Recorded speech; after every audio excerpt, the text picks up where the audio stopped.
Hola, mi nombre es Juan Pineda, hago parte del equipo de Editorial Isabel de Castilla y nosotros como equipo hemos hecho una investigación sobre el ataque a la masculinidad.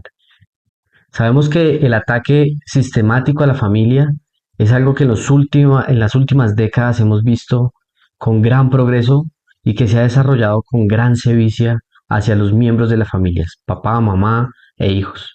Pero hoy nos vamos a enfocar principalmente en el ataque al hombre. Y vamos a empezar con ese principio. La masculinidad está ordenada a la paternidad. Sí, evidentemente hoy hay una crisis de masculinidad. ¿Por qué? Porque hubo una crisis en la paternidad. Y esta crisis tiene como centro la inmadurez. Con esta famosa frase, yo quiero que piensen un poco en esta frase, libertad sin responsabilidad. ¿Qué es lo que quieren los hombres? Que nos volvamos eternamente niños. Vámonos un poco al contexto histórico. El cambio del pensamiento del hombre lo podemos remontar y nos vamos a ir a la Revolución Industrial, más o menos el año 1760.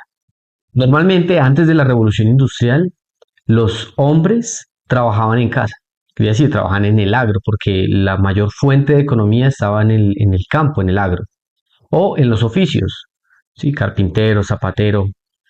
Pero con la Revolución Industrial y la creación de las industrias hubo una migración fuertísima hacia lo que hoy llamamos ciudades, donde el campo quedó casi abandonado y donde el papá salió de la casa, que era el que llevaba a su hijo a trabajar junto con él y le transmitía la virtud y la fe, los valores cristianos en Occidente. Esta crisis sucedió inicialmente cuando el hombre salió de la casa. Entonces la primera consecuencia de esta causa de la revolución industrial fue que el hombre saliera de la casa.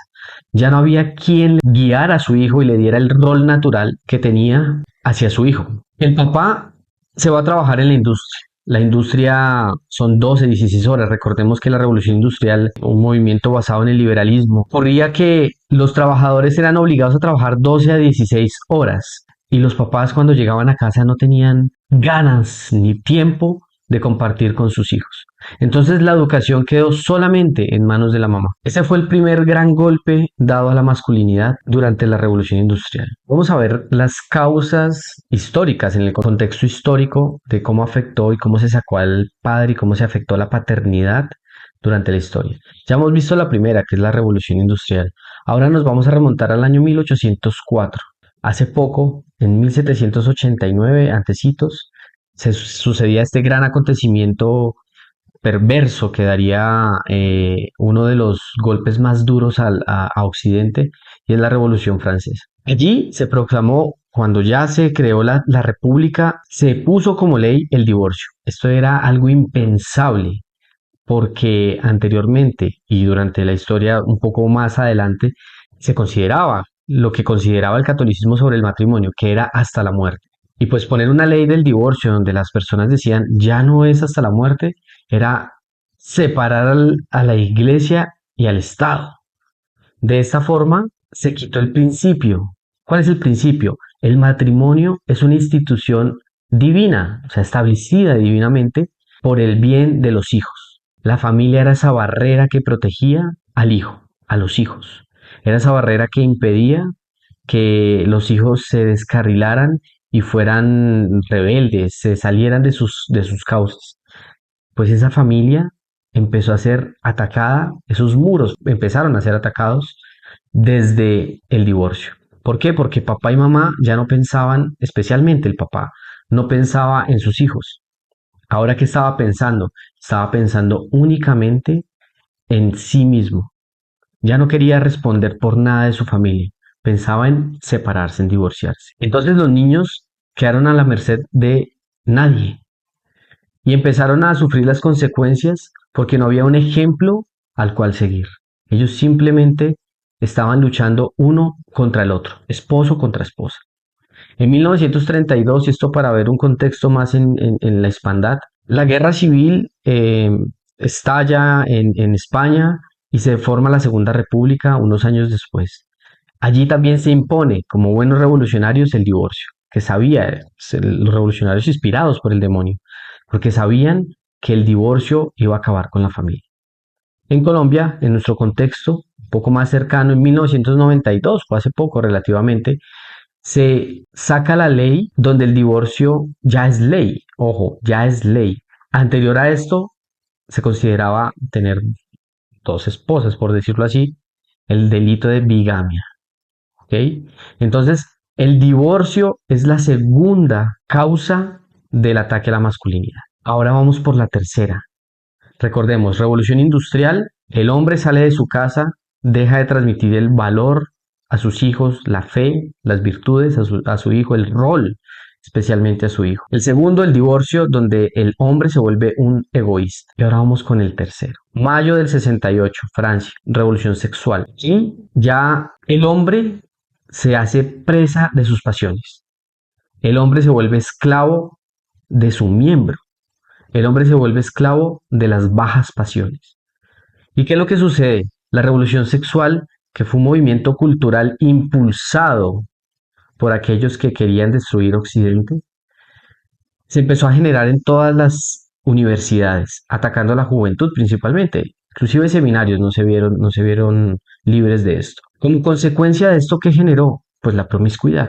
Eso fue una de las consecuencias que generó la revolución sexual del 68. ¿Y qué sucedía con esta promiscuidad?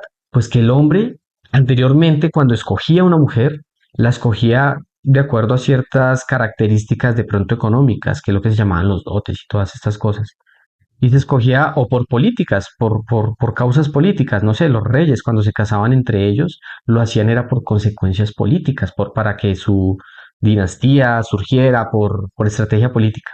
Pero era usando la razón, que si era bueno, que si era malo, ya eso lo dejamos a estudio de quien sabe del tema. Pero aquí, luego de la revolución sexual, como el sexo era libre, ya no estaba estipulado para el matrimonio, hasta cuando se casaban los esposos, consumaban su matrimonio. Aquí no, aquí antes, y es lo que sucede hoy en día, ¿qué es lo que hacen? Se consuma el acto antes de conocerse inclusive. Entonces, ¿qué sucede con esto? Que ya no se elige conforme a la razón, sino se elige conforme a la pasión. ¿Y qué generó toda esta revolución y esta crisis en sexual? Pues que tuvimos hijos fuera del matrimonio, hijos sin padres o madres cabezas de familia, solas educando a sus hijos. Entonces hubo hijos sin protección. El Estado ya no protegía a los hijos. ¿Por qué? Porque estaba destruyendo la familia. Entonces ya va la tercera causa. Vemos la primera, revolución industrial, hombre salió de casa, ya no transmite la virtud a los hijos. El divorcio vuelve al hombre un egoísta pensando en sí mismo y no pensando en su familia. Y revolución sexual, donde el hombre pierde las facultades, memoria, inteligencia y voluntad, especialmente atacando la voluntad del hombre. Y ahora vamos a la cuarta. La cuarta es la televisión. Y la televisión en sí misma no es mala, pero aquellos que querían atacar sistemáticamente a la familia se dieron cuenta que era un medio masivo para poder modificar la conciencia del hombre. Ya veíamos que en la revolución sexual el hombre estaba totalmente dominado, porque sabemos que un hombre lujurioso es presa fácil, porque no tiene voluntad y no razón.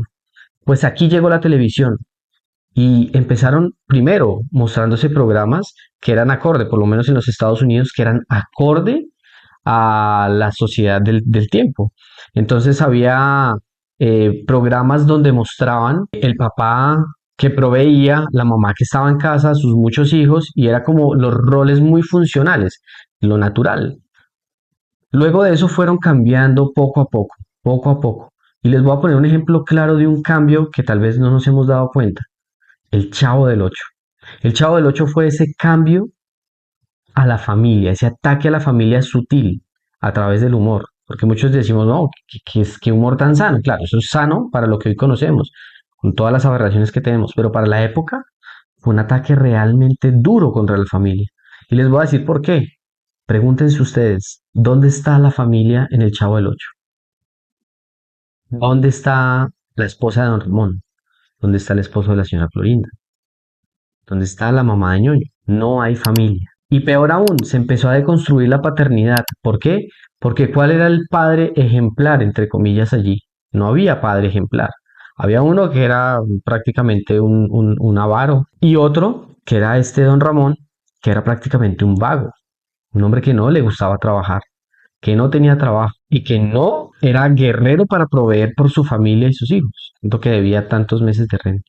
Allí empezó la destrucción. Empezaron a moldear la conciencia a través del humor, porque ellos muy bien estudian esto y estudian todas las cosas que el hombre recibe, porque con el humor nuestra mente empieza a aceptar lo que nos dice. Luego, un poco más adelante, vemos programas donde la paternidad se sigue afectando, por ejemplo, Los Simpsons. Los Simpsons ya es un programa donde Homero es el papá tonto, glotón, sin carácter y sin autoridad, donde sus hijos no lo respetan, donde nadie lo respeta y aparte de eso es un alcohólico, es un borracho. Y así vamos pasando de a paso a paso a paso, nos vienen modificando la conciencia a través de la televisión. Ya hoy nos muestran un papá totalmente deconstruido, un papá que ya ni siquiera es hombre en sí mismo, ya no se sabe ni qué es papá ni qué es mamá. Y ya no son padres en autoridad, sino son, los padres tienen que ser amigos de sus hijos, son iguales a sus hijos, o inclusive inferiores a sus hijos. Esa es la deconstrucción que nos han hecho a través de la televisión, y cuando hablo de televisión también hablo de las películas. Y la otra parte que sucedió con la televisión es que cuando ellos se dan cuenta que el televisor atrae mucho a las personas y que pueden modificar su conducta, pues empiezan a hacerlo más económico y el alcance del televisor llega a más familias, pues las familias se empiezan a dividir. Entonces la mesa del comedor, la mesa donde comían las familias, que era el centro del hogar, donde el papá se comunicaba con sus hijos y con su esposa de lo que habían hecho durante el día, ya no estaba. Y esa comunicación se rompió cuando un televisor empezó a decirnos qué hacer y nos cortó el lazo de comunicación entre los hijos y los padres. Y el papá, que es la cabeza del hogar, la razón, empezó a verse modificado por estos programas. Hoy ya vamos peor porque cada uno ya ni siquiera es un televisor para toda la familia, sino son varios televisores, uno, si se puede decir, para cada miembro de la familia. División total, cero comunicación y cada uno ve lo que quiere ver y modifican el pensamiento según la edad. Se rompió el vínculo de la familia. Entonces esa es la cuarta causa histórica en el contexto histórico de la afectación a la masculinidad. El primero, retomemos, revolución industrial saca al hombre de la casa. Divorcio, vuelve al hombre un egoísta. Tercero, revolución sexual, vuelve al hombre un promiscuo, le quita la voluntad. El cuarto, la televisión, que modifica la conciencia de los padres, los manipula y los vuelve tontos. Vamos a ver todo esto dentro de este contexto, cómo afecta hoy en día, en nuestra actualidad, todo esto resumido. Y vamos a ver las últimas tres causas que son las que están afectando hoy en día más al hombre. Y esto lo vamos a llamar como plutocracia. La plutocracia es esa élite, lo que llaman hoy esa élite que quiere destruir Occidente, que quiere destruir la iglesia, que odia el cristianismo y evidentemente se ensañó contra la familia. Y estas últimas tres causas, divorcio, revolución sexual, televisión, fueron hechas, no hablo del televisor como propiamente el sistema, pero sí lo que transmite el televisor, fueron hechas para la destrucción y la deconstrucción del hombre. Todas estas consecuencias juntas, súmele otros flagelos hoy, la pornografía. La pornografía es la pérdida de la pureza y cuando se pierde la pureza, se pierde la fe. Por eso hoy ya no tenemos ni siquiera hombres, si no naturalmente proveedores, porque ya están siendo inclusive, estamos siendo inclusive afectados de la parte natural, pero ya ni siquiera tenemos fe. Y si la tenemos, tenemos una fe deconstruida inclusive. ¿Por qué? Porque decía San Alfonso María Ligorio, un lujurioso probablemente será un próximo heresiarca, un próximo hereje. Y eso es lo que pasa hoy. Tantos han perdido la fe porque la fe va en contra a sus gustos y sus caprichos, va en contra a lo que internamente sienten que es la lujuria, lo que quieren saciar su placer. Por eso hoy la pornografía es uno de los flagelos más grandes que ha afectado al hombre de forma directa y que ha robado, inclusive ha generado más perversiones en la sociedad, es este flagelo.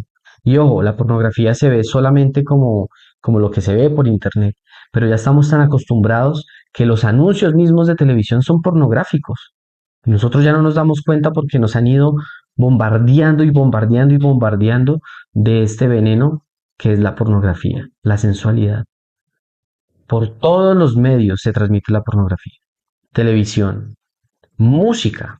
Vemos la música de hoy que ya ni siquiera se podría llamar música. En redes sociales, todo nos están bombardeando de pornografía. Y aquí, en lo que hoy en día vemos como todos estos medios, yo lo voy a llamar, digamos, a la pornografía, la vamos a encasillar también entre las redes sociales, entre la música, el cine, bueno, todo lo que vemos hoy en día. Pero sobre todo, ¿qué es lo que hizo en esta última etapa esta plutocracia? ¿Qué es lo que hizo? ¿Qué es lo que hicieron estas élites? Fue invertir los valores. Se ridiculiza lo bueno y se enaltece lo malo. Eso fue y eso es lo que están haciendo ellos. Y eso es lo que estamos viviendo hoy en día. Por eso hay que, decía Chesterton, llegará el día donde nos tocará desenvainar la espada para poder decir que el pasto es verde. Cómo la élite ha querido deformar la conciencia del hombre. Lo hemos visto en el contexto histórico, ¿no?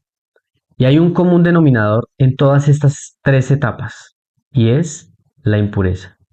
Porque cuando el hombre es impuro, es fácilmente dominado, es fácilmente manipulado.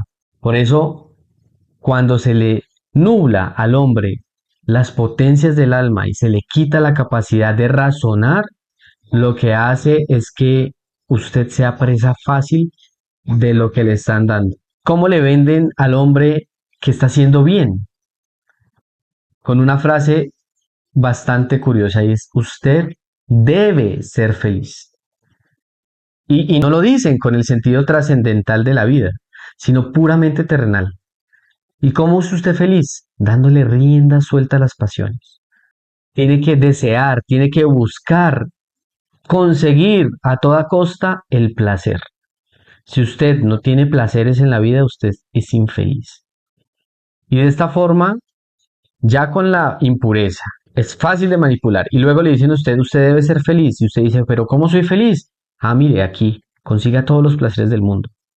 Especialmente el venerio, que ese es el placer que usted lo hará feliz.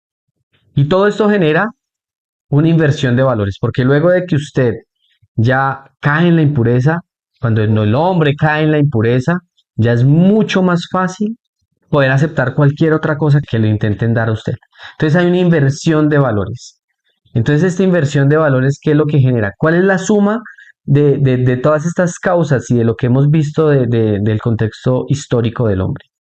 Entonces vemos primero la suma de la educación, de los golpes y las causas que hemos visto históricamente han generado un hombre totalmente inmaduro. Un hombre que no asume las consecuencias de sus actos. Un hombre narcisista. Un hombre caprichoso. Un hombre manipulador. Un hombre vicioso. Un hombre perezoso. Un hombre que no es capaz. En resumidas cuentas, un hombre inmaduro. Aquí surge una interrogante. ¿Por qué no se da cuenta de que está siendo manipulado? Porque este hombre perdió la capacidad de razonar. Porque le han hecho ver y creer que esta faceta de inmadurez es buena. Es divertido ser así. Es divertido ser un payaso. Es divertido ser un hombre que no guíe. Es divertido ser un hombre que no lleve hacia algún fin. Porque le han hecho ver que este hombre fuerte, con carácter, con autoridad, es malo por la inversión de valores. Porque ese hombre, como es inmaduro y le hacen ver que esta inmadurez es buena, ya no quiere ser guía. ¿Y por qué no quiere ser guía? Porque toma lo que le da placer y deja lo que le duele. Toma lo que le da placer y deja lo que le duele. ¿Y qué es lo que le duele? Corregirse a sí mismo. Por eso no lo quiere hacer, porque su voluntad va a buscar solamente el placer. Y mucho menos si es padre, le va a gustar corregir, porque corregir, educar duele y duele muchísimo. La confrontación duele. Y aquí vamos a ver dos tipos de hombres. Dos hombres en los extremos. De construcción igual. El hombre superficial que vemos hoy, que es ese hombre que quiere ser musculoso, que quiere ser bello, atractivo físicamente, pero es un estuche. porque es un hombre que no ha trabajado en su interior, es un hombre que no ha trabajado en sí mismo, es un hombre que no busca cambiar, es un hombre que busca solamente aparentar. Y por esto, esta superficialidad le ocasiona que no sepa tomar igual decisiones, que sea tímido, pero que exteriormente solo quiere aparentar ser algo. Y está el otro extremo, y este es el otro extremo del hombre totalmente deconstruido, un hombre que es incapaz de conseguir el placer, de buscar, de encontrar el placer, porque el buscar el placer le acarrea un esfuerzo, el esfuerzo de salir, de conquistar, de arreglarse, ya no es capaz. Y es tan tímido que se encierra en sí mismo y que, claro, como también busca el placer como los hombres de hoy, pues lo único que le queda como opción es buscar el placer en privado, en lo que no le cueste. Y esto es al clic de un computador con la pornografía. Estos dos tipos de hombres que son, digamos, los extremos de hombres que vemos hoy en día como el común denominador de los hombres, es el centro de la deconstrucción y de la inmadurez de hoy. Si ustedes quieren conocer más sobre este tema, vayan a la segunda charla que vamos a profundizar más sobre la inmadurez en el hombre.